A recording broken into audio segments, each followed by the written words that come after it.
Guys, kaabot pa mo atong mga panahon nga nindot pa kaayo ang atong mga palibot. Nakaingon ko nindot kay atong palibot. Nindot kay nga atong mga panahon kaniadto. Sa una kaabot pa mo ato nga kung mahutdan ng ganitag kayo sa ato ang arbuhan. Mangayo lang dayon tagamay ang agipong ngadto sa silingan. Unya kung wala laing opsyon, mangayo tag palito sa puspuro aron makahaling tag kayo. Nya og wala na tay asin. Pwede na ta makapangayo gamay ang asin sa atong silingan.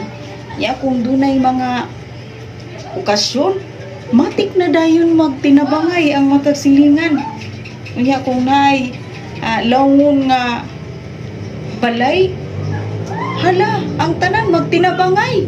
Unsa man, maglata dayon munggos, magkahiusa dayon ang tanan.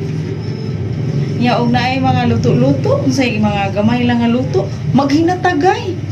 No, magdala dayon yahong sa silingan.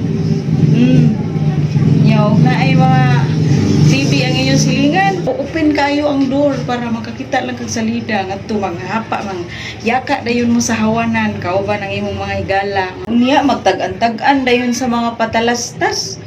Unya maglabtikanay sa kamot. Aligri kay di ba? Mao na ang kalingawan sa una.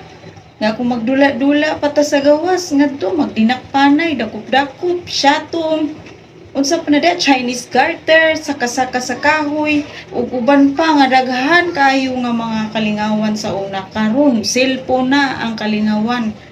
Dili na mag-istoryahay kay nagduko na lang sa mga gadgets. Kanindot mo lang no, mubalik ang panahon. Uya na mo mga mo bayabas dito sa mga kabayabasan na tungo dito sa hawan. Magkaon ra mo dito. Wala pa ng mga marites, mga mirasol, unsa pa na diha nga mga words karon, no? Maghingot anay. Karon lahi na maron, magtambay mo na lain na makinabuhi na sa uban ang hisgutan. Dili pwede itong balikon, guys. Murag imposible na kayo mabalik sa hinduta ka no kung mabalik pa itong panahon nga dunay pa naghiusa.